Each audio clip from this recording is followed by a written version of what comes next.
By the second millennium BCE, new Indo-European dialects were taking root in central Italy, languages that would eventually form the foundation of Latin and its sister Italic tongues.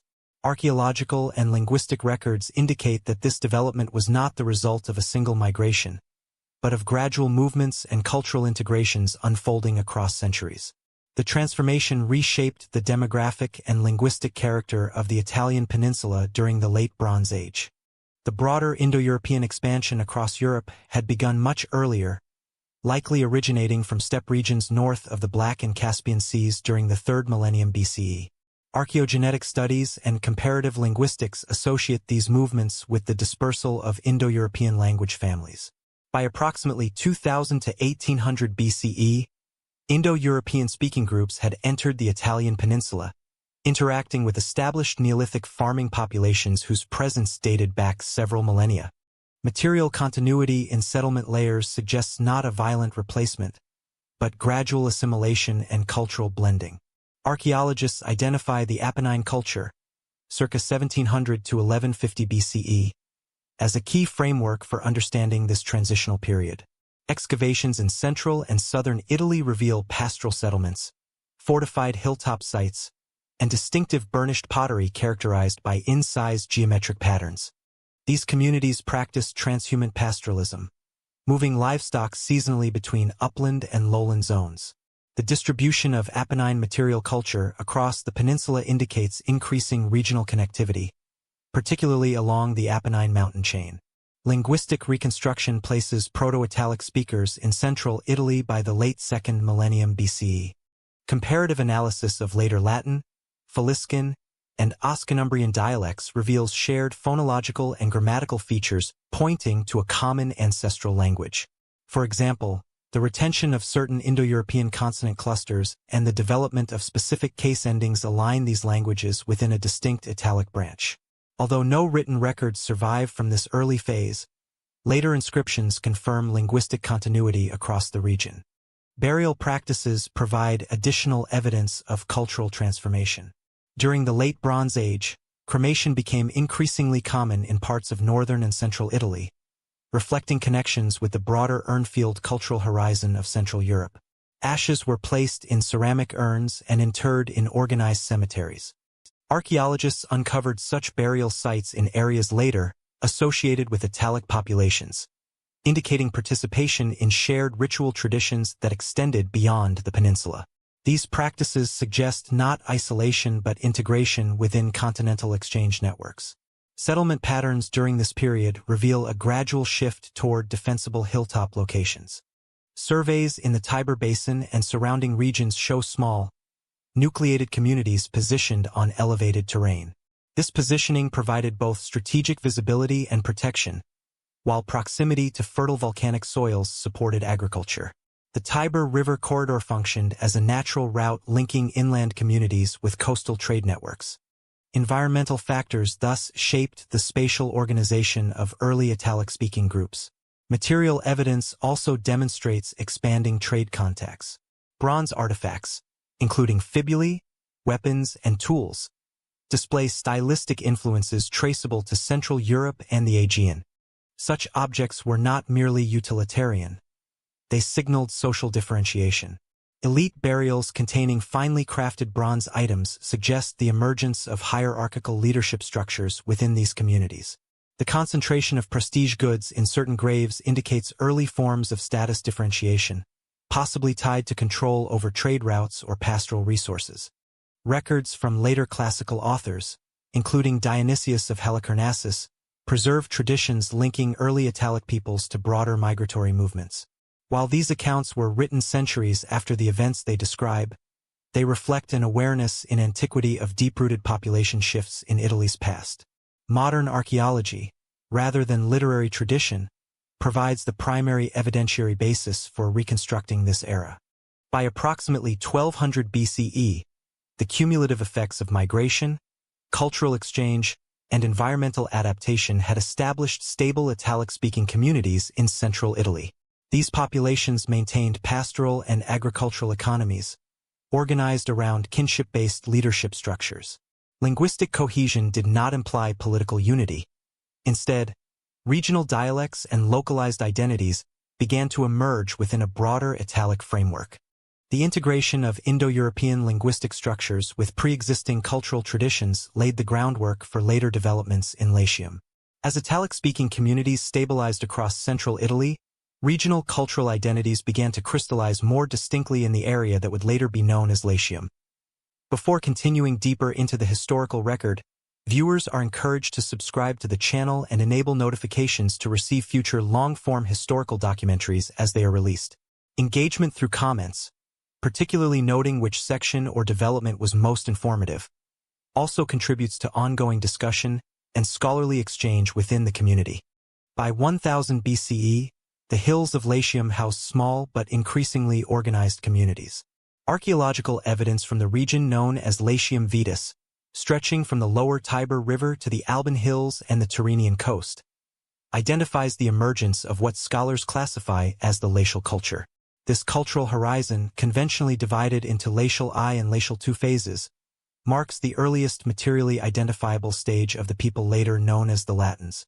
Excavations at sites such as Lavinium, modern Pratica di Mare, and areas traditionally associated with Alba Longa in the Alban Hills have uncovered settlement layers dated through radiocarbon analysis to approximately 1000 to 900 BCE. These sites reveal clustered hut foundations arranged on defensible elevations. The huts were typically oval or circular in plan, constructed with wattle and daub walls and thatched roofs supported by wooden posts. Post holes and hearth remains provide evidence of domestic continuity across generations, indicating stable habitation rather than temporary encampment. Burial practices during this period provide the clearest diagnostic features of the Latial culture. Cemeteries from the Latial I phase display cremation burials in distinctive hut urns, ceramic vessels shaped to resemble contemporary dwellings, complete with incised representations of doors and roof beams. Archaeologists uncovered numerous examples at sites such as Osteria dell'Osa near Gabii. These urns contained cremated remains placed within small pit graves, often accompanied by modest grave goods. The replication of domestic architecture in funerary contexts suggests the symbolic continuity between household and afterlife, reinforcing the centrality of kinship structures. By the Latial II phase, around the mid-10th century BCE, evidence indicates gradual social differentiation. Some burials contained bronze fibulae, weapons, and ornamental objects not present in simpler graves. The presence of imported materials, such as amber from the Baltic region and certain bronze forms influenced by Central European styles, demonstrates participation in broader exchange networks. Records indicate that such items were concentrated in specific tombs, implying the emergence of elite status within otherwise small-scale communities. Settlement distribution across Latium reveals a pattern of nucleated hilltop communities separated by agricultural land. Surveys in the Tiber Basin show that these settlements were positioned strategically to control arable plains and river crossings. The fertile volcanic soils of the Alban Hills supported grain cultivation, while proximity to the Tiber allowed access to inland trade routes. Archaeologists uncovered storage pits and grinding implements that confirm mixed agricultural and pastoral economies. These subsistence strategies fostered demographic stability during the early Iron Age. Material culture from Latial contexts demonstrates increasing standardization in pottery forms and decoration. Bowls, impasto jars, and storage vessels display consistent stylistic features across multiple settlements. This uniformity suggests shared cultural practices within the region. At the same time, local variation in decorative motifs indicates that these communities maintained distinct identities within a broader Latial framework. The consistency of ceramic typology provides one of the primary methods for dating and defining the Latial cultural phases. Evidence also points to the gradual consolidation of communal spaces within settlements. At several sites, archaeologists identified larger structures that may have served communal or leadership functions. While no monumental architecture from this period survives, the presence of oversized huts and organized spatial layouts suggests proto-urban planning. These developments represent an intermediate stage between dispersed tribal settlements and the later urbanization scene in the 8th century BCE. Trade connections further reinforced regional integration. Artifacts of Etruscan and Campanian origin appear in Latial contexts by the late 10th century BCE. Metalworking techniques show technological exchange, particularly in bronze casting. Such interactions did not yet produce large-scale urban centers, but they fostered economic interdependence. The Tiber River functioned as a conduit linking inland Latium with coastal exchange networks, positioning these communities advantageously within central Italy. Political organization during this phase remained primarily kin-based. No written records survive, but comparative anthropological models and later Roman traditions suggest that leadership was likely exercised by clan heads or warrior elites. The absence of centralized fortifications or administrative buildings indicates that authority was localized rather than federated. Nevertheless, increasing social stratification and economic coordination created conditions favorable for broader political alliances. Archaeological continuity between latial settlements and later urban centers, most notably early Rome, has been documented in stratigraphic excavations on the Palatine Hill. Hut remains from the 10th century BCE align chronologically with the Latial 1–2 phases, demonstrating that Rome emerged from this same cultural matrix rather than from an external colonizing force. The material record thus anchors later historical developments within an identifiable early Iron Age context. By 900 BCE, the cumulative processes of settlement stabilization, social differentiation, and regional exchange had established a coherent latial cultural sphere in central Italy. These communities were neither isolated villages nor fully urban polities, but transitional societies exhibiting increasing complexity. From these hilltop settlements, kinship structures evolved into early political federations that would later shape the trajectory of Latium. Before Rome dominated Latium, leadership rotated among Latin hill communities. In the centuries between 900 and 600 BCE, political authority in central Italy was neither centralized nor urban in the later sense. Instead, it was distributed among interconnected settlements, many of which clustered in the Alban Hills southeast of the Tiber River. Among these, later tradition identified Alba Longa as a principal center of early Latin coordination. Archaeological surveys in the Alban Hills revealed dense settlement activity during the Latial 3 and 4 phases, c. 900 to 700 BCE. Sites along the ridge overlooking Lake Albano and Lake Nemi demonstrate continuity from earlier Latial culture, with expanding habitation zones and increasingly complex burial assemblages. Although no definitive architectural remains can be identified as Alba Longa with certainty, the concentration of Iron Age material culture in this region supports the literary tradition that a major settlement once dominated the Alban Ridge. Roman historians such as Livy and Dionysius of Halicarnassus, writing centuries later, described Alba Longa as the mother city of Rome and the head of the Latin League. While these narratives contain legendary genealogies, tracing descent from Aeneas and the Trojan lineage, they likely preserve memory of an early hegemonic center within Latium. Archaeologists uncovered elite burials in the Alban region containing bronze weaponry, ornate fibulae, and imported goods, indicating the presence of socially prominent lineages capable of regional leadership. The political structure of early Latium appears to have been tribal and federative rather than monarchic in the later Roman sense. Settlements maintained autonomy, governed by local elites or clan leaders. However, shared religious observances provided a framework for coordination. The sanctuary of Jupiter Latiaris on Mons Albanus served as a central ritual site for Latin communities. Although the earliest architectural phases of the sanctuary are difficult to date precisely, literary records consistently associate it with pre-Roman Latin religious practice. The annual festival known as the Ferii Latini was celebrated on the Alban Mount and attended by representatives of various Latin communities. Records indicate that this festival continued into the Roman Republic, suggesting deep historical roots. Participation in shared sacrificial rites, particularly offerings to Jupiter Latiaris, reinforced a sense of collective identity among otherwise independent settlements. Religious centralization thus functioned as a stabilizing mechanism in the absence of unified political authority. Material evidence from Latial settlements during this period demonstrates increasing standardization in pottery styles and weapon forms, supporting the idea of sustained intercommunity contact.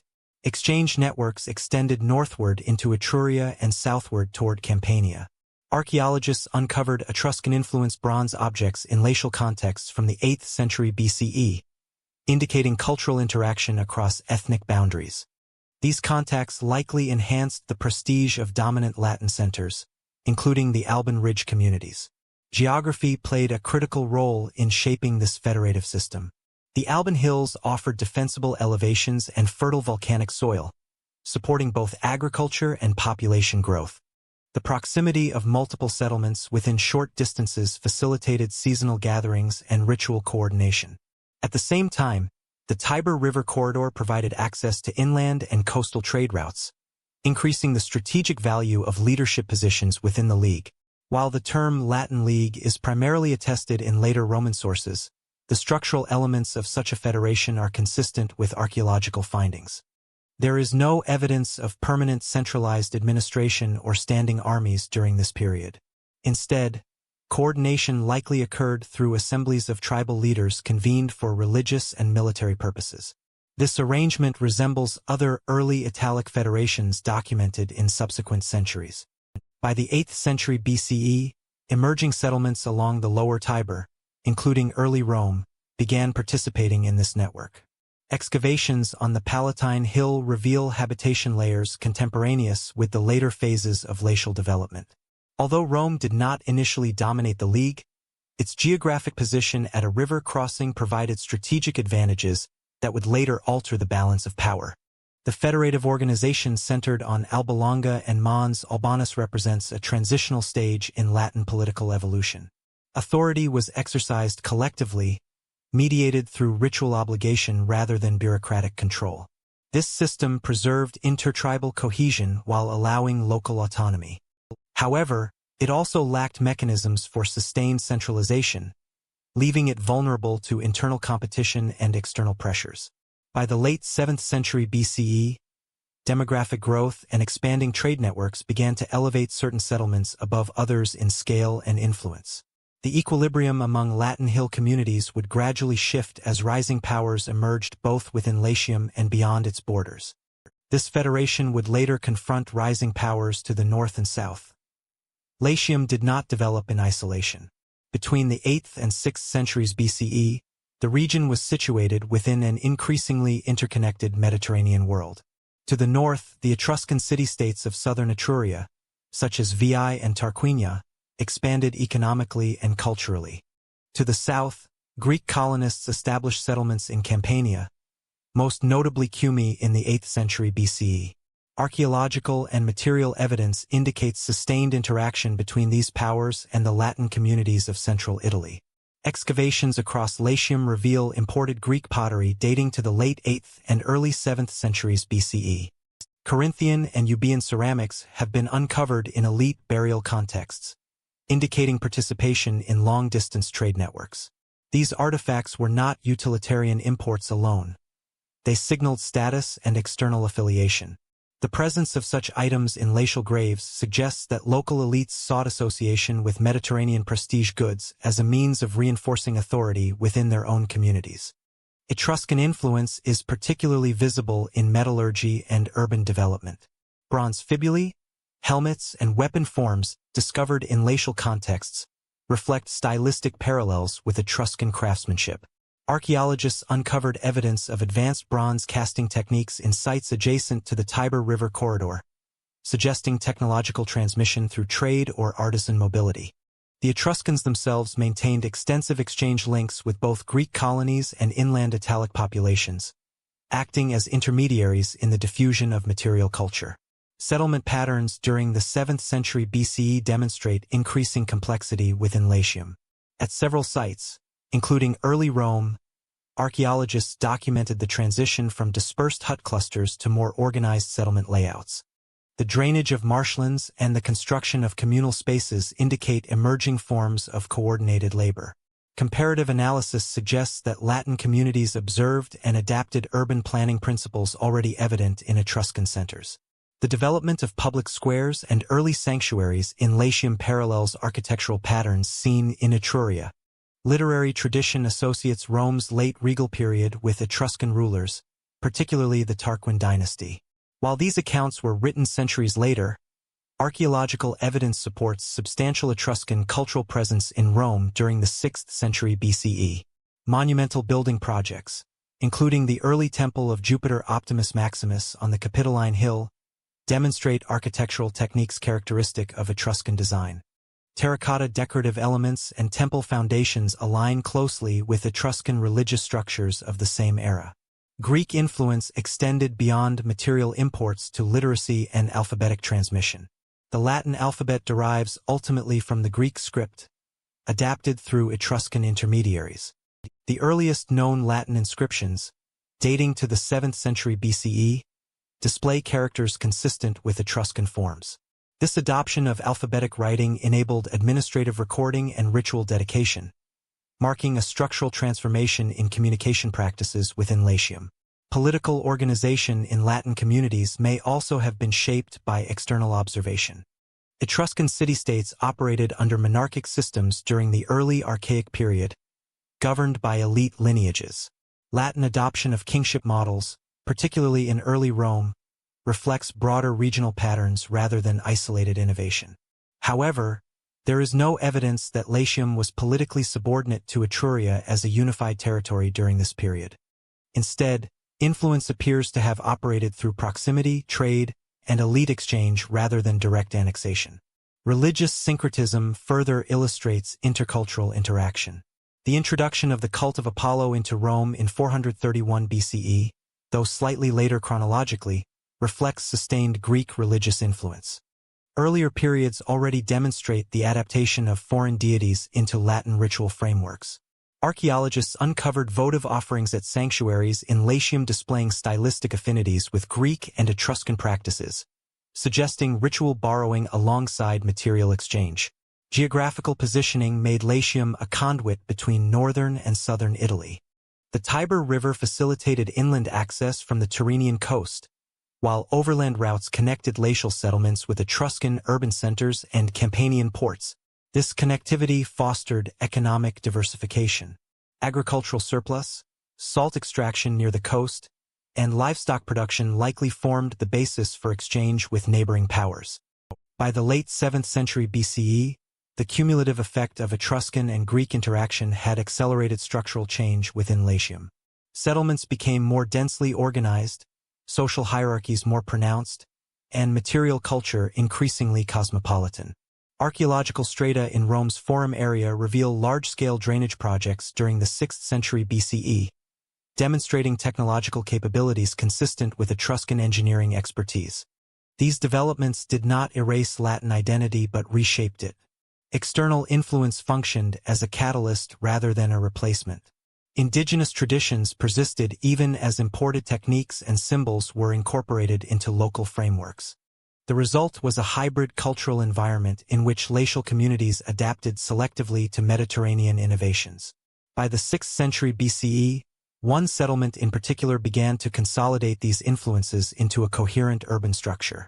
Cultural borrowing accelerated Rome's transformation into a city-state. By the late 6th century BCE, Rome had surpassed neighboring Latin settlements in scale, infrastructure, and political organization.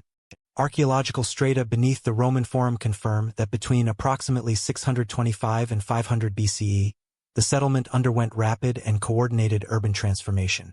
What had once been a cluster of hilltop villages developed into a unified city-state, capable of organizing labor, mobilizing resources, and projecting influence across Latium.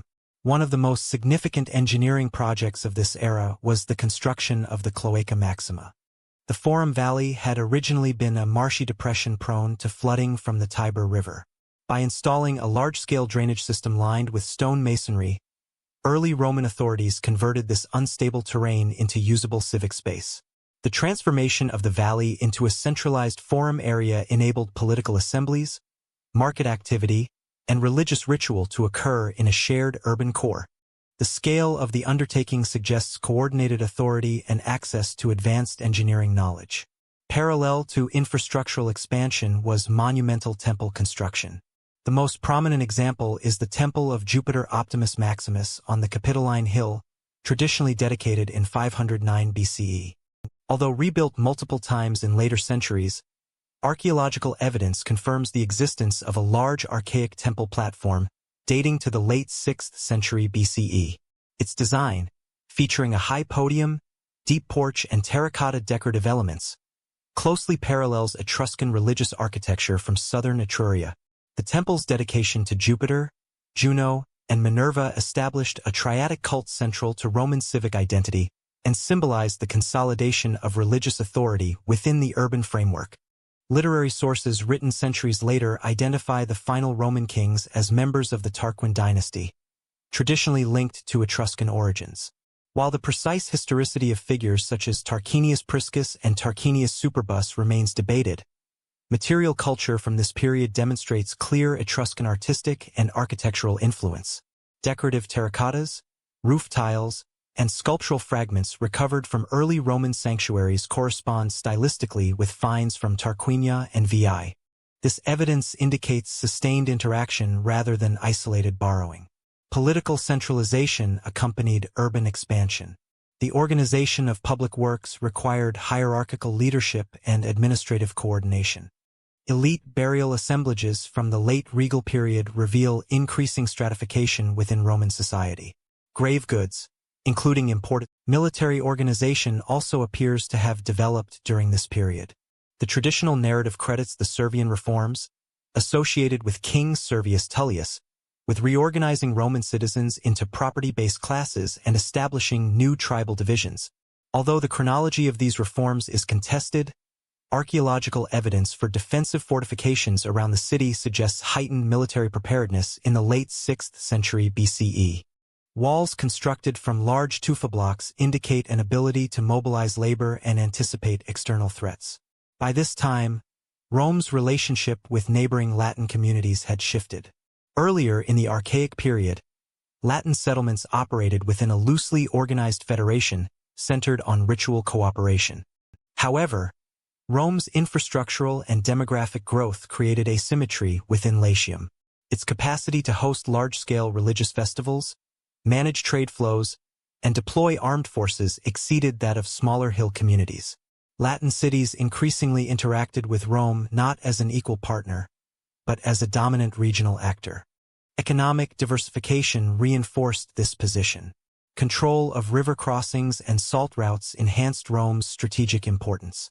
Agricultural hinterlands in the Tiber Valley provided grain and livestock surplus, while craft specialization within the city contributed to local production. The integration of Etruscan building techniques and Mediterranean trade connections further accelerated growth. The culmination of the regal period is traditionally dated to 509 BCE, when the monarchy was overthrown and replaced by a republican system of annually elected magistrates. Whether this transition was abrupt or gradual remains debated. What is clear, however, is that the political restructuring did not dismantle the urban achievements of the late monarchy. Instead, the institutional framework established during the 6th century BCE provided the structural foundation upon which the early republic would expand. By the end of the regal era, Rome was no longer merely one Latin settlement among many. It had become an urbanized city-state with monumental architecture, organized governance, and expanding regional influence. The fall of the monarchy would not weaken Rome, it would intensify its political consolidation. The alliance that once protected Latium gradually became a hierarchy. In 509 BCE, Rome replaced monarchical rule with a republican system structured around annually elected magistrates. Executive authority was vested in 2 consuls, supported by a senate composed of aristocratic elders. Although political power remained concentrated among elite families, the shift from kingship to collegial office created a framework for shared governance and continuity. This institutional stability proved critical in maintaining Rome's military commitments across Latium. In the decades following the establishment of the Republic, Rome faced persistent external threats from neighboring Italic groups, particularly the Volsci and Equi, who occupied territories to the southeast and east of Latium. Raiding, territorial disputes, and seasonal warfare were common features of central Italian politics during the early 5th century BCE. In response to these pressures, Rome cooperated closely with other Latin communities through the existing Latin League, a federation that had previously functioned as a religious and defensive coalition. The formalization of this alliance is traditionally dated to 493 BCE with the signing of the Foedus Cassianum. According to later Roman historians, The treaty established mutual defense obligations between Rome and the Latin cities. Spoils of war were to be divided equally, and military commands were to be shared. While the original document does not survive, the terms described in literary sources align with what is known of early interstate agreements in Italy. The treaty reflects a moment when Rome still operated within a cooperative federal framework rather than as a hegemonic power. Archaeological evidence supports the existence of coordinated Latin military activity during the 5th century BCE. Fortified hill settlements throughout Latium show signs of repair and expansion during periods of heightened conflict. Weapon deposits and defensive architecture indicate sustained warfare. Rome's participation in these campaigns enhanced its military experience and consolidated its alliances, but it did not yet fully dominate them. Over time, however, demographic and territorial expansion began to alter the balance within the League. Rome's population appears to have grown steadily during the 5th and early 4th centuries BCE. The extension of citizenship rights to incorporated communities increased the city's manpower reserves. Unlike other Latin cities, Rome developed mechanisms for absorbing conquered populations into its civic structure. This integration provided a strategic advantage in maintaining long-term military capacity. Military campaigns against the Volsci and Equi gradually pushed Rome's frontier outward. By securing control of contested borderlands, Rome expanded its agricultural base and strengthened its economic resources. The founding of Roman colonies during the 4th century BCE further illustrates this shift. These colonies, often established in strategic locations, functioned as fortified settlements populated by Roman citizens or Latin allies under Roman oversight. Excavations at sites traditionally identified as early colonies reveal standardized urban layouts and administrative features reflecting Roman organizational patterns. The cooperative equality envisioned in the Foedus Cassianum increasingly diverged from political reality. While the Latin League nominally retained shared religious observances, such as collective festivals honoring Jupiter at Mons Albanus, Rome's growing military weight enabled it to exert disproportionate influence over strategic decisions. Command structures during joint campaigns began to favor Roman leadership. The division of spoils and territory likely reflected Rome's enhanced contribution of troops. The early 4th century BCE introduced further instability. The Gallic sack of Rome in 390 BCE disrupted the region and exposed vulnerabilities within central Italy. Although Rome recovered relatively quickly, the episode accelerated fortification efforts and military reform. The construction of new defensive walls around the city, often referred to as the Servian Wall in later tradition, demonstrates renewed emphasis on security. This rebuilding phase also strengthened internal cohesion and reaffirmed Rome's leadership role among Latin allies. As Rome expanded, the asymmetry between itself and other Latin communities became more pronounced. Latin cities retained local autonomy in internal governance, but foreign policy and military decisions increasingly aligned with Roman priorities. Archaeological surveys across Latium show evidence of Roman road construction and infrastructural integration during this period, facilitating troop movement and economic coordination. By the mid-4th century BCE, tensions surfaced openly. Latin elites who had once cooperated under equal treaty terms began to perceive the erosion of their autonomy. The transformation from a defensive federation into a Roman-dominated network altered the political calculus of the League. Rome's incorporation policies, granting partial or full citizenship to certain communities, created divisions within Latium itself. Some towns benefited from closer alignment, while others feared marginalization. The evolution of Roman-Latin relations between 509 and 340 BCE thus reflects a gradual but decisive transition. What began as a mutual defense pact solidified into a hierarchical structure centered on Rome. Institutional resilience, demographic growth, and sustained military engagement positioned Rome as the primary power in central Italy. The federation that had once balanced multiple communities now revolved around a single expanding city-state. These tensions would not remain contained within diplomatic negotiation. As Rome's authority eclipsed the autonomy of its allies, resistance intensified. The transformation from federation to dominance culminated in open conflict during the Latin War. Rome institutionalized identity through law. Following its victory in the Latin War in 338 BCE, Rome dismantled the old federal structure of the Latin League and replaced it with a system designed to prevent collective resistance while enabling territorial expansion. Rather than impose uniform subjugation, Rome developed layered categories of citizenship and allied status. This legal stratification allowed incorporation without immediate political dilution of central authority. The most complete status was civitas optimo iure, full Roman citizenship. Communities granted this status received voting rights in Roman assemblies, eligibility for magistracies, and integration into Roman tribal organization. Although participation required physical presence in Rome, the symbolic value of inclusion was substantial. Full citizenship signaled not merely submission but incorporation into the Roman civic body.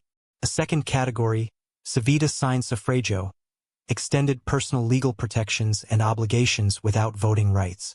Individuals under this status were subject to Roman law, liable for military service, and entitled to legal recourse, but they did not participate in electoral politics.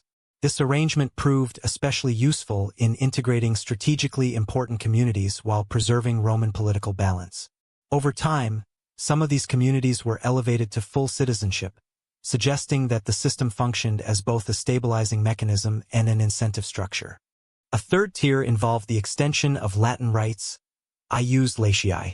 Originally associated with members of the Old Latin League, these rights were gradually applied to colonies and allied settlements across Italy. Latin rights typically included the capacity for legal intermarriage, connubium, and commercial contracts, commercium, with Roman citizens, as well as limited self-governance. Magistrates in Latin communities could, upon completing their term, sometimes obtain full Roman citizenship. This provision encouraged local elites to align their ambitions with Roman institutions. The administrative implications of this layered structure were significant. Rather than governing all territories directly, Rome relied on municipia and colonies to maintain order locally while remaining embedded within a broader Roman legal framework. A municipium retained local magistrates and councils but operated under Roman sovereignty. This model reduced administrative burden and minimized the need for permanent garrisons in every settlement. Epigraphic evidence from central Italy indicates gradual standardization of municipal offices and terminology during the 3rd and early 2nd centuries BCE. Inscriptions referencing duovirii, aediles, and local councils appear with increasing frequency. While variations persisted, the adoption of Roman administrative vocabulary reflects integration into a shared civic culture. Even where communities retained distinct identities, their institutional language mirrored Roman norms. Colonization further reinforced this system. Roman and Latin colonies were established at strategic locations throughout Italy, serving as instruments of control and demographic redistribution. These settlements were not merely military outposts but structured civic communities with land allotments, magistracies, and legal frameworks modeled on Rome. Colonists maintained ties to the parent city while functioning as agents of Roman influence in newly incorporated territories. Crucially, the layered citizenship system prevented the immediate overexpansion of Roman voting assemblies. Full political rights were extended selectively and incrementally, preserving the integrity of Roman decision-making processes. At the same time, subordinate statuses fostered loyalty by granting tangible legal and economic advantages. Access to Roman courts, protection under Roman law, and opportunities for upward mobility made integration preferable to rebellion for many communities. This approach contrasted sharply with earlier patterns of domination in the region. Instead of extracting tribute through external administration alone, Rome embedded itself within the civic structures of allied towns. Identity became legally codified rather than solely ethnic or tribal. A community's relationship to Rome was defined not only by geography but by juridical classification. The system was not without tension. Stratified rights created inequalities and, in later centuries, would contribute to demands for broader enfranchisement. Yet between 338 and 200 BCE, the model proved durable. It allowed Rome to expand across peninsular Italy while maintaining a coherent political center. The flexibility of granting differentiated statuses enabled adaptation to varying local conditions without abandoning central authority. By the early 2nd century BCE, Much of Italy was linked to Rome through a complex web of citizenship categories and allied obligations. Latin identity did not disappear within this framework. Rather, it was reframed through legal incorporation. Formerly autonomous communities now define themselves in relation to Roman law and privilege. Legal integration laid the structural foundation for territorial consolidation. As Rome's influence extended beyond Latium into Samnium, Campania, and eventually the wider Mediterranean, the same institutional logic would support governance across an increasingly vast domain. Colonization became Rome's most durable instrument of control. Following the formal integration of Latium after 338 BCE, Rome increasingly relied on the establishment of colonies to secure strategic locations, consolidate newly conquered territories, and project authority across central and southern Italy. These settlements were carefully planned both militarily and demographically, linking defense, administration, and population management into a cohesive system that reinforced Roman hegemony while maintaining the loyalty of Latin communities. The earliest examples of this policy include the foundation of Callus in 334 BCE. Located in northern Campania near the Volturno River, Callus functioned as both a military garrison and a settlement for Roman and Latin colonists. Archaeological excavations reveal fortified perimeters and street grids that indicate deliberate urban planning consistent with Roman military standards. Colonists were granted ius latiae, preserving their legal rights while situating them under Roman oversight. This arrangement allowed Rome to control critical trade routes and river crossings while establishing a permanent demographic presence in a formerly contested region. Subsequent colonization campaigns followed a similar pattern. Venusia, founded in 291 BCE following the subjugation of the Samnites, illustrates the strategic combination of military and civic objectives. The town occupied a position along the route connecting Apulia to the interior of southern Italy. As in earlier foundations, Roman authorities deployed colonists who were both settlers and soldiers, embedding local populations within a network of controlled, loyal communities. Material evidence, including remains of defensive walls and civic infrastructure, demonstrates continuity with Roman urban standards and integration into the broader administrative system. Colonization was not limited to newly conquered lands. Within Latium itself, Rome reinforced strategic positions by creating colonies at key sites along the Tiber Valley and its surrounding hills. These settlements served as nodes linking the city to outlying territories and facilitated the movement of troops, goods, and information. Latin colonists acted as intermediaries between Roman authorities and local populations, promoting cultural cohesion while minimizing the need for constant military oversight. Economic considerations underpinned the strategy. Colonists were typically allocated parcels of arable land sufficient to sustain both families and small-scale surplus production. The distribution of land reinforced loyalty to Rome, while also supporting the city's broader logistical needs.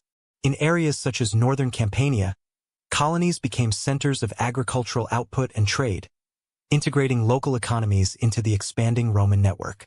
Artifacts from these settlements, including standardized pottery, metalwork, and coinage, demonstrate their role as conduits for cultural and economic exchange between Rome and peripheral regions. The system of Latin rights extended to these colonies created legal uniformity without erasing local identity. Colonists retained privileges such as connubium, intermarriage with Roman citizens, and commercium, legal commercial interactions.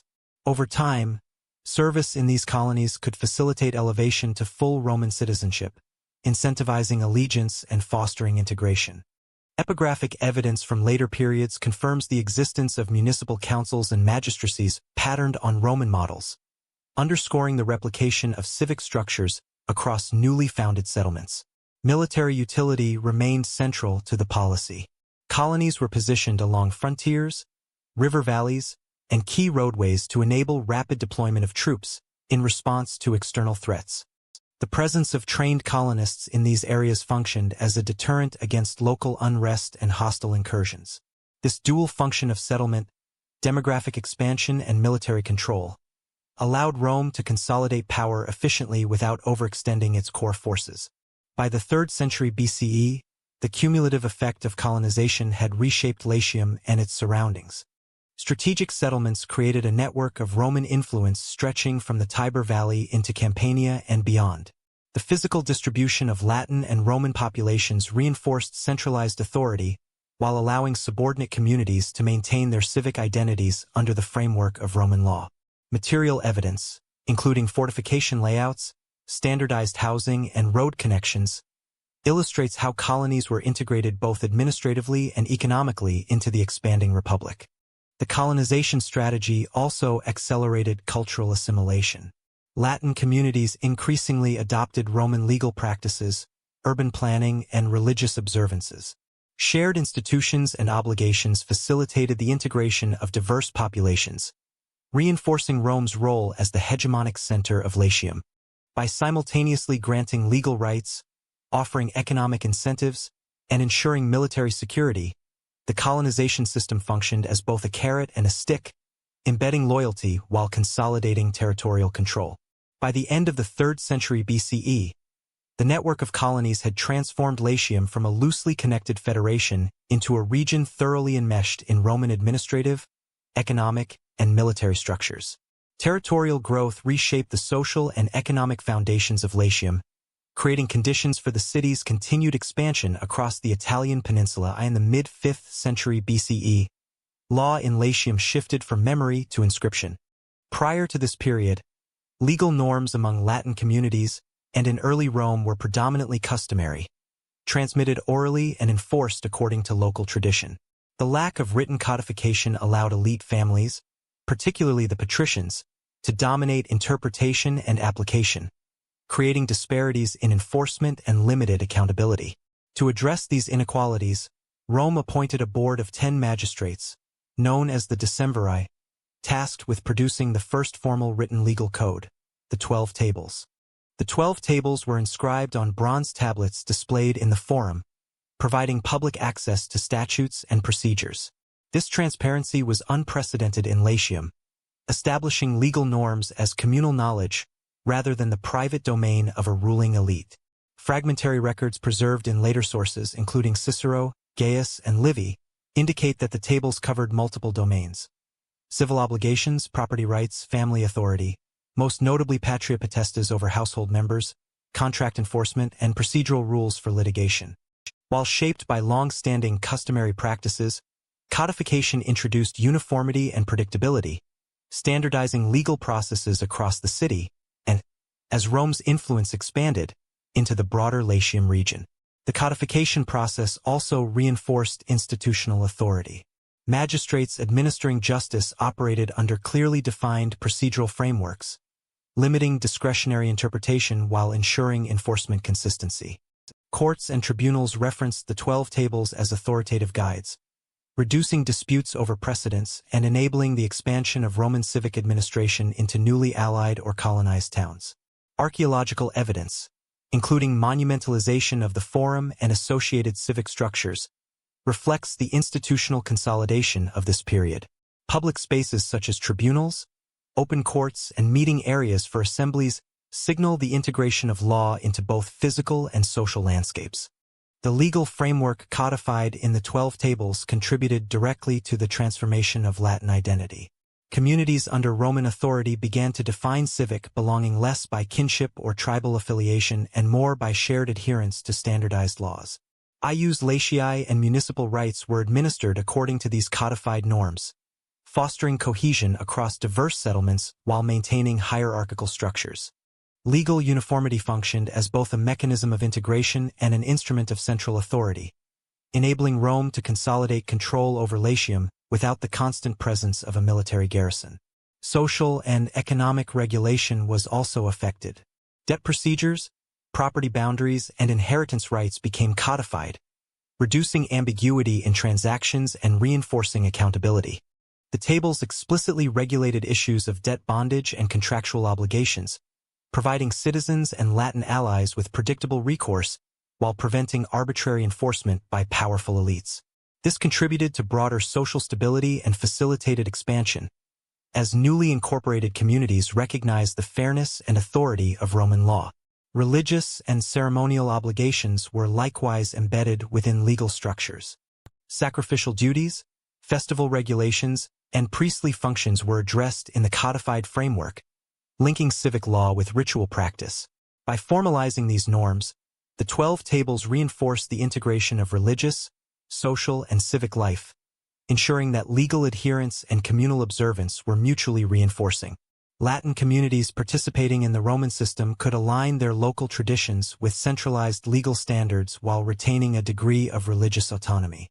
The codification of law also established precedent for later legal development. Subsequent expansions of Roman jurisprudence, from praetorial edicts to provincial regulations, built upon the procedural and substantive foundations laid by the 12 tables. By creating a written record, the decemviri enabled the systematic transmission of legal principles across generations and territories, influencing civic administration well beyond Latium. By 450 BCE, the 12 tables had institutionalized law as a public, codified, and enforceable framework. Legal norms previously dependent on memory and patrician discretion were now formalized, providing transparency, procedural uniformity, and a foundation for administrative expansion. This standardization strengthened magistracies and other civic offices, establishing Rome as the central authority in Latium while facilitating the integration of allied communities into a unified legal and institutional framework. Power in Latium became regulated by annual office and institutional precedent. Following the establishment of the Republic in 509 BCE, Rome developed a system of magistracies that formalized political authority and regulated civic administration. Executive power was vested in 2 consuls, elected annually, who held imperium, command over military and civil matters, while a senatorial body provided continuity, counsel, and oversight. This structure balanced concentrated executive authority with collective advisory governance, ensuring both stability and accountability in a rapidly expanding polity. Over the course of the 5th and 4th centuries BCE, the magistracy system evolved to address social and territorial pressures. The Licinian section reforms of 367 BCE opened the consulship to plebeians, signaling gradual socio-political integration and reducing elite monopolization of executive office. Additional magistracies were established to manage specialized functions. Censors, responsible for census-taking, public morality, and resource assessment, emerged as critical instruments of administrative oversight. Tribunes of the plebs, empowered to veto patrician legislation and protect citizen interests, institutionalized participatory mechanisms within an oligarchic framework. Praetors were introduced in 367 BCE, initially to assist consuls in judicial administration, and later evolved into provincial governors as Rome extended its influence beyond Italy. Following the conclusion of the First Punic War in 241 BCE, praetorships with imperium over overseas provinces became standard, integrating external territories into the republican system. Epigraphic evidence, including the Fasti Capitolini, documents the chronological succession of consuls, praetors, and censors, providing tangible verification of Rome's systematic governance. The layered magistracy structure allowed Rome to administer both the city and allied communities throughout Latium effectively. Colonies, municipia, and Latin allies were overseen indirectly through magistrates, with local councils maintaining limited autonomy while adhering to Roman procedural and legal frameworks. Annual elections ensured that no single individual could dominate governance for extended periods, preserving institutional stability even during periods of military or territorial stress. Military and civil authority were integrated through magistracies. Consuls led armies during campaigns while overseeing civic administration at home. The delegation of responsibilities to praetors, quaestors, and curule aediles allowed for specialized management of legal, financial, and infrastructural matters. This distribution of power was essential as Rome expanded across Latium and into broader Italy, requiring coordination of logistics, taxation, and civic order across diverse populations. The republican framework blended oligarchic and participatory elements. The Senate, composed of experienced magistrates and elite families, maintained long-term continuity and advised on legislation, diplomacy, and military policy. Assemblies, including the Comitia Centuriata and Comitia Tributa, allowed citizens, albeit initially limited to Roman males, to vote on laws, elect magistrates, and adjudicate certain disputes. This duality created a system resilient to both internal social pressures and external challenges, ensuring coherent governance over centuries of expansion. Shared institutional and legal frameworks reinforced stability. Magistracies were closely linked with religious offices, aligning civic authority with ritual oversight. Consuls and praetors performed public sacrifices, while censors maintained sacred spaces and monitored public morality. Integration of religious and political functions strengthened the legitimacy of magistrates, embedding authority within culturally accepted norms. By the 2nd century BCE, this governance model had proven durable. Annual elections, codified magistracies, and oversight mechanisms allowed Rome to manage a complex territorial network encompassing Latium, Italian allies, and overseas provinces. Structural continuity in governance, documented through inscriptions, public records, and administrative evidence, enabled Rome to maintain political cohesion while adapting to demographic, military, and economic growth. Political order was thus reinforced not only through law and magistracies, but also through shared civic and religious institutions, securing the republic's authority across an increasingly expansive Latium. War against Carthage propelled Latin authority beyond Italy. The onset of the First Punic War in 264 BCE marked a pivotal turning point for Rome and its Latin communities. Prior to this conflict, Latin influence was largely confined to the Italian peninsula, reinforced through colonies, municipal integration, and legal stratification. Engagement with Carthage, a maritime power controlling Sicily, Sardinia, and parts of North Africa, required Rome to adapt militarily, administratively, and culturally to the challenges of overseas warfare. The conflict transformed Rome from a regional hegemon into a Mediterranean power, extending Latin institutional and military frameworks beyond the Italian mainland. The First Punic War, 264 to 241 BCE, demonstrated Rome's capacity to project force over water, a domain previously dominated by Carthage. Initially a land-based power, Rome constructed a fleet capable of challenging Carthaginian naval superiority.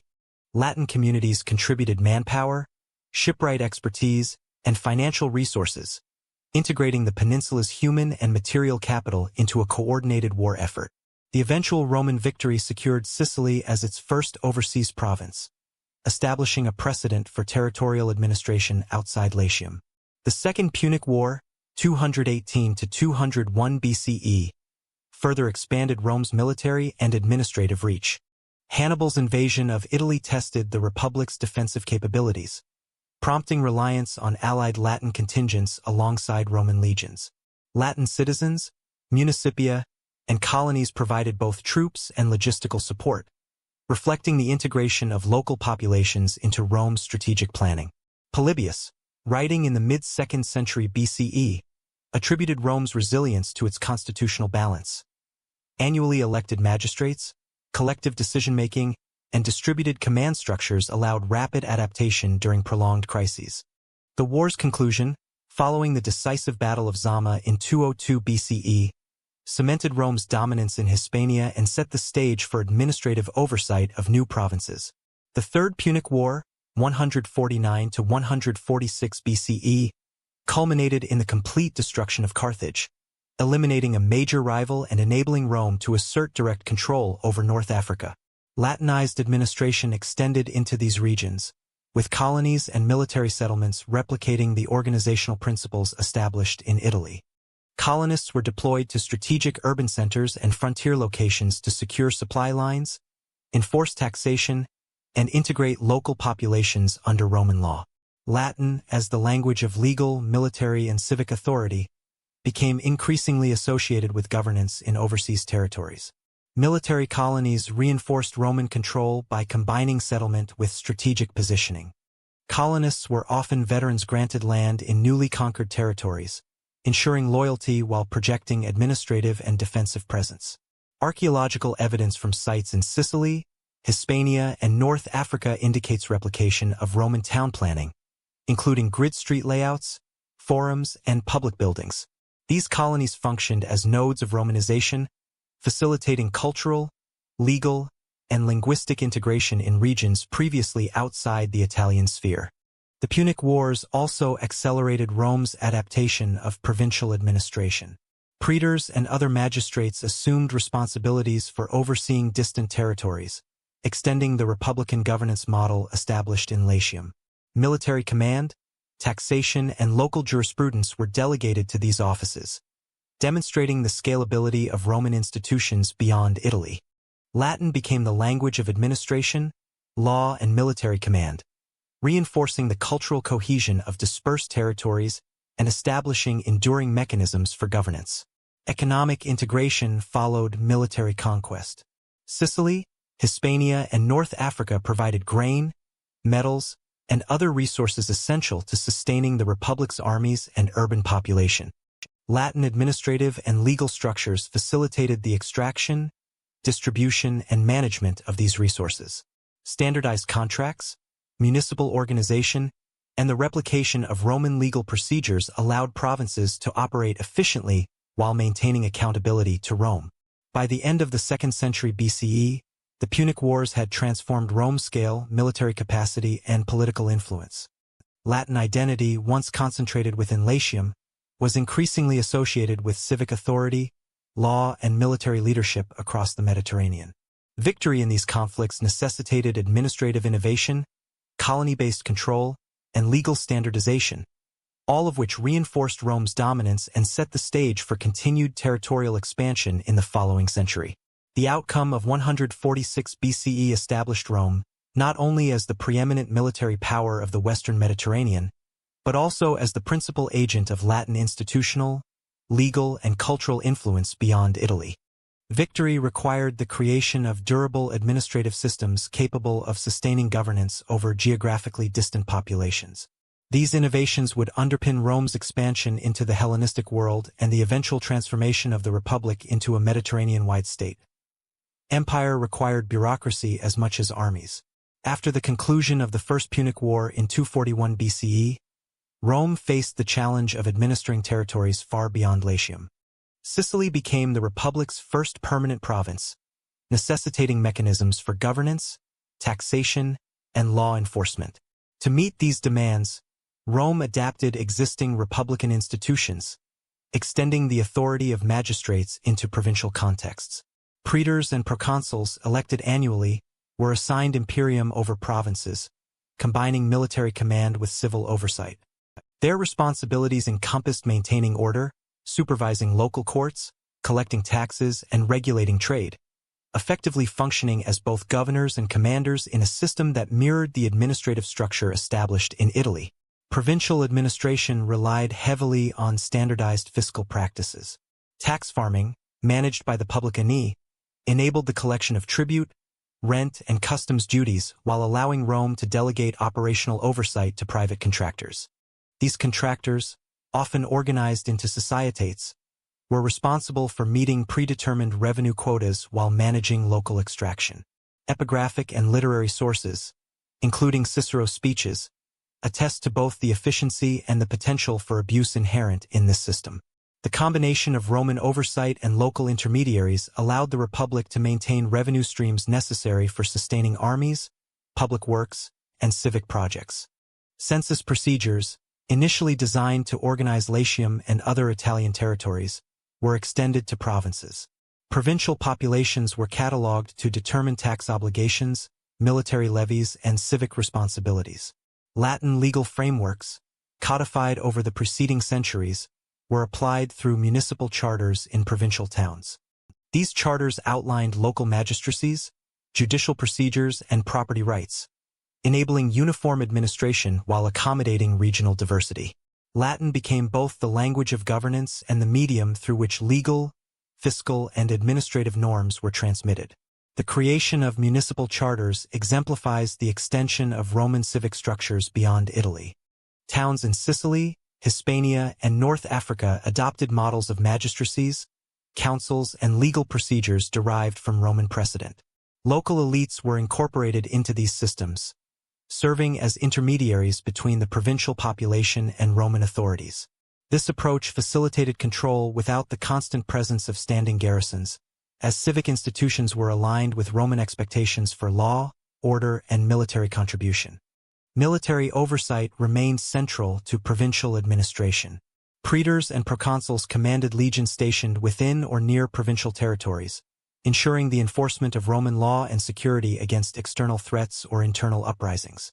The integration of administrative and military authority allowed rapid responses to crises, while the rotation of magistrates prevented the consolidation of independent power that might challenge the Republic.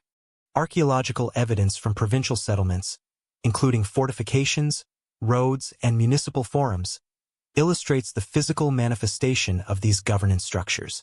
Legal uniformity reinforced Roman authority. Latin law, as transmitted through municipal charters and magistrate oversight, provided procedural consistency across disparate territories. Issues such as property ownership, contracts, and civic obligations were adjudicated according to Roman norms, strengthening cohesion among Latin and non-Latin communities under Roman jurisdiction. The replication of these legal practices across provinces contributed to the cultural as well as political integration of conquered peoples. The provincial system also facilitated economic integration. Standardized taxation, infrastructure development, and municipal administration enabled efficient extraction and movement of resources to support Rome's expanding military and urban population. Trade networks within and between provinces were regulated under Roman law, ensuring reliability and predictability in commercial activity. Economic cohesion reinforced political authority, linking fiscal capacity directly to administrative competence. By the 2nd century BCE, Rome's provincial governance system had matured into a complex bureaucratic apparatus capable of managing territories across the Mediterranean. The Republic relied on annual magistracies, tax structures, municipal charters, and the rotation of provincial commands to sustain control. Latin institutional norms, previously confined to Italy, were exported outward, shaping legal, civic, and administrative practices in provinces while consolidating the cultural and political reach of Rome. Expansion generated new pressures within Italy itself.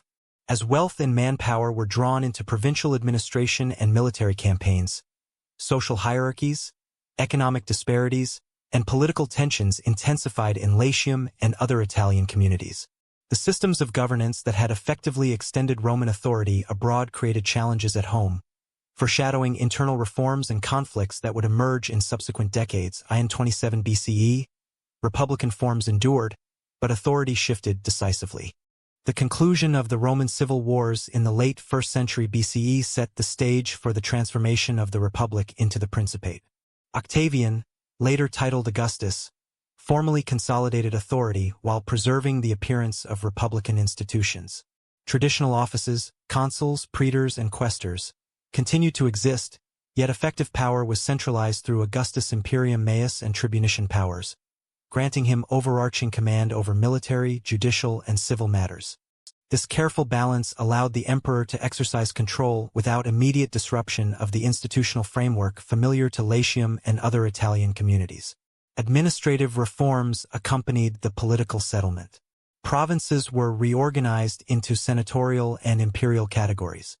Senatorial provinces, largely peaceful and fully Romanized, remained under the oversight of proconsuls elected annually.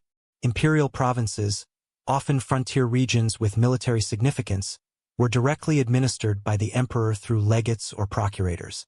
This distinction allowed centralized control over strategic territories while maintaining continuity in established civic governance. Municipal charters were standardized, ensuring that towns across the empire adhered to consistent legal and administrative practices. Latin functioned as the language of administration in the western provinces, while Greek continued to dominate civic and literary life in the eastern Mediterranean. Census-taking and taxation were institutionalized under Augustus. Regular population counts, property assessments, and standardized tax collection facilitated efficient governance across the empire's far-flung territories. The integration of municipal administration, tax oversight, and provincial reporting reinforced centralized authority while embedding Roman political norms within local communities. Latin legal frameworks, codified over previous centuries, were systematically applied, allowing newly incorporated regions to operate under familiar procedural and civic expectations. Monumental architecture provided both practical infrastructure and symbolic affirmation of stability. Projects such as the Arapaces, dedicated in 9 BCE, visually conveyed the emperor's role as guarantor of peace and civic order. Roads, aqueducts, and urban planning initiatives standardized civic spaces, replicating administrative and cultural norms from Latium across provincial cities. These interventions facilitated communication, troop movement, and economic integration, while reinforcing the perception of a unified imperial system. The Augustan settlement thus institutionalized Latin political norms on a trans-Mediterranean scale. Formerly localized legal, civic, and administrative practices were extended into provinces from Hispania to Syria. Latin served not only as a legal and administrative medium, but also as a marker of civic identity within the Western imperial framework. Local elites were incorporated into municipal governance, aligning their authority with imperial oversight and embedding loyalty to Rome through civic service, religious observance, and economic participation. By the end of Augustus' reign, the empire had achieved unprecedented territorial cohesion. Administrative reorganization stabilized relations between central authority and local communities, ensuring the smooth functioning of taxation, census-taking, legal adjudication, and municipal governance. The Principate preserved the outward forms of republican institutions, yet centralized power decisively, establishing mechanisms that would define imperial administration for centuries. Administrative restructuring also accelerated the cultural and linguistic diffusion of Latin. Standardized law, municipal charters, and civic procedures introduced Roman norms into provincial societies, facilitating integration without immediate coercion. Local populations engaged with Latin as the medium of governance, military command, and official correspondence, embedding the language and administrative culture of Latium throughout the Western Empire. By consolidating both authority and bureaucracy, Augustus laid the foundation for enduring Latin influence on civic life, law, and identity across the Mediterranean world. Universal citizenship did not shield the empire from structural instability. The assassination of Emperor Severus Alexander in 235 CE marked the beginning of what historians term the crisis of the 3rd century, a period characterized by political fragmentation, economic strain, and military emergencies. Between 235 and 284 CE, the Roman Empire experienced rapid turnover of emperors, many of whom were elevated by military acclamation and swiftly deposed or assassinated. This instability undermined centralized authority and disrupted traditional mechanisms of governance, placing unprecedented strain on Latin administrative structures that had previously facilitated cohesion across Italy and the provinces. Frontier pressures compounded internal turmoil. Germanic and Sarmatian incursions along the Rhine and Danube required constant military response, while the Persian Sassanids exerted pressure on eastern territories. Latin bureaucrats and magistrates faced repeated mobilization demands, straining fiscal and administrative systems.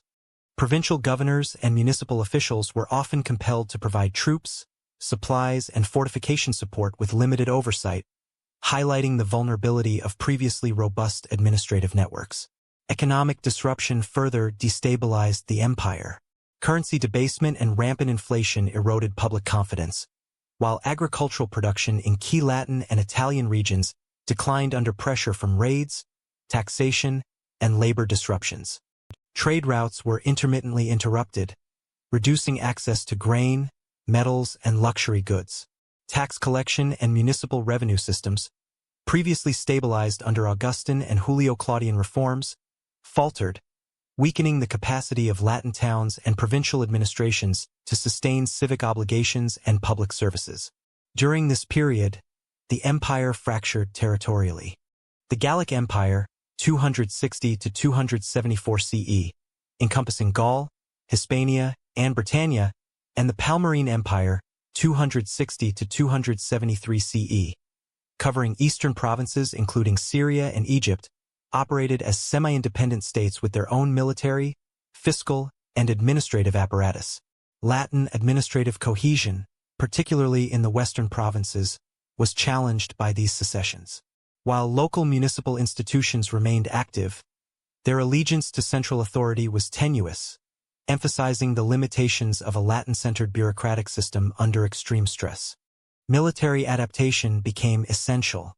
The repeated elevation of military emperors underscored the centrality of legions in governance, yet reliance on armed power often bypassed traditional civil administration. Municipal councils and magistracies retained nominal authority, but practical governance increasingly depended on military command, illustrating how Latin civic structures were subordinated to imperatives of defense. Archaeological evidence from fortifications along the Rhine, Danube, and Italian frontiers reflects extensive construction and repair during this period, underscoring the militarization of civic space. A turning point emerged under Emperor Aurelian, r. 270 to 275 CE, who successfully reconsolidated the fragmented empire. Aurelian reasserted control over the breakaway Gallic and Palmyrene states, restoring centralized authority. Reforms included the strengthening of imperial bureaucracy, standardization of fiscal practices, and reinforcement of provincial administration. These measures revitalized Latin administrative cohesion by reestablishing clear lines of authority between the emperor, provincial governors, and municipal officials. Military and civic responsibilities were clarified, providing stability after decades of uncertainty. The crisis of the 3rd century highlights the fragility of Latin administrative integration under external and internal pressures.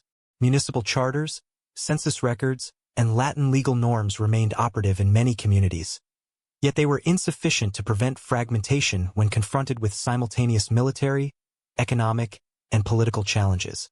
The period demonstrates that institutional continuity, even codified and widely disseminated, required active enforcement and adaptation to survive systemic shocks. By 284 CE, territorial unity had been largely restored, setting the stage for the administrative and fiscal reforms of Diocletian and subsequent emperors.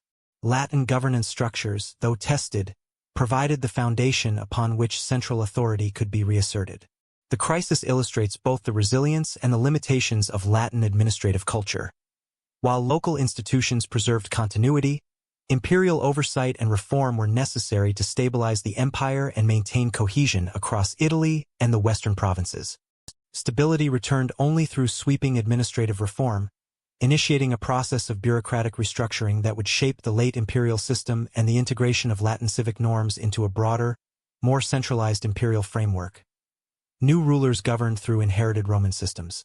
Following the collapse of the Western Roman Empire in 476 CE, Italy entered a period of political transition under Ostrogothic and later Lombard rule. Theodoric the Great, who ruled from 493 to 526 CE, preserved much of the Roman administrative framework, maintaining existing municipal offices, senatorial structures, and legal procedures. Latin continued to function as the language of governance, official correspondence, and legal documentation, providing continuity across a period of significant political change. Theodoric's administration exemplifies the pragmatic adaptation of Germanic rulers to Roman institutional realities, blending Ostrogothic authority with long-standing civic structures. The Ostrogothic period relied on Roman law and civic bureaucracy to legitimize governance.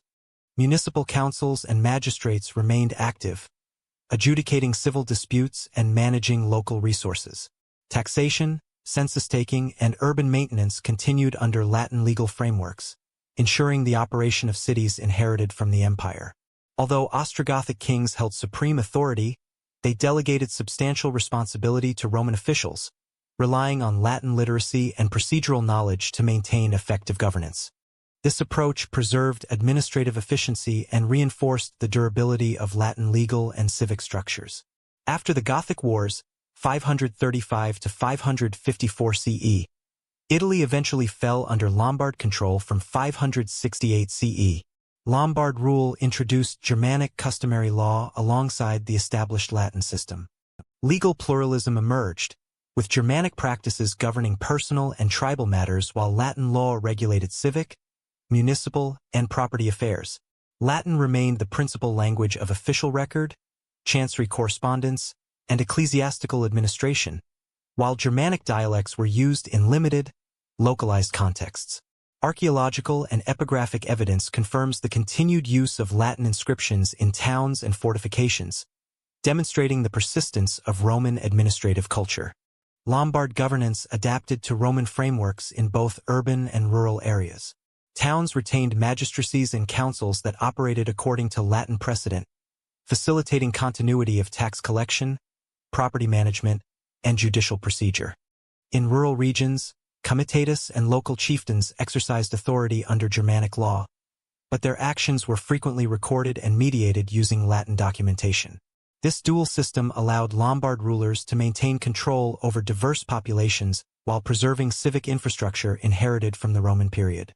Latin literacy and administrative culture increasingly became centered in ecclesiastical institutions. Bishops and monasteries assumed responsibility for record-keeping, property management, and legal adjudication, effectively safeguarding the civic and cultural legacy of Roman Italy. Ecclesiastical archives, codices, and correspondences demonstrate the continued use of Latin as the language of governance, law, and education, bridging the gap between the Ostrogothic and Lombard periods.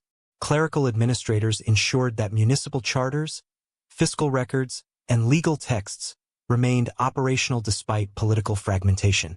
By the late 8th century, Italian governance under Lombard kings maintained Roman administrative structures, even as regional diversity increased. Municipal councils, magistrates, and Latin legal procedures continued to function alongside Germanic customs, while ecclesiastical authorities safeguarded literacy and record-keeping. This combination of inherited institutions and religious oversight preserved continuity of Latin civic culture through nearly 3 centuries of political change. Ecclesiastical institutions became the primary guardians of Latin literacy, ensuring that administrative competence, legal knowledge, and cultural continuity were transmitted across generations. Through monasteries, episcopal archives, and clerical administration, Latin remained central to governance, education, and record-keeping, setting the stage for the revival of Roman municipal frameworks in the Carolingian period and the further integration of Latin into post-Roman European governance. Latin evolved rather than disappeared. After the fall of centralized Roman authority in Western Europe, the Latin spoken by ordinary populations, commonly referred to as vulgar Latin, underwent regional diversification. Isolated by geographic, political, and social fragmentation, communities developed distinct linguistic features in phonology, grammar, and vocabulary. By the 6th century, local dialects in Gaul, Hispania, and the Italian peninsula began diverging noticeably from classical norms, setting the stage for the formation of the early Romance languages.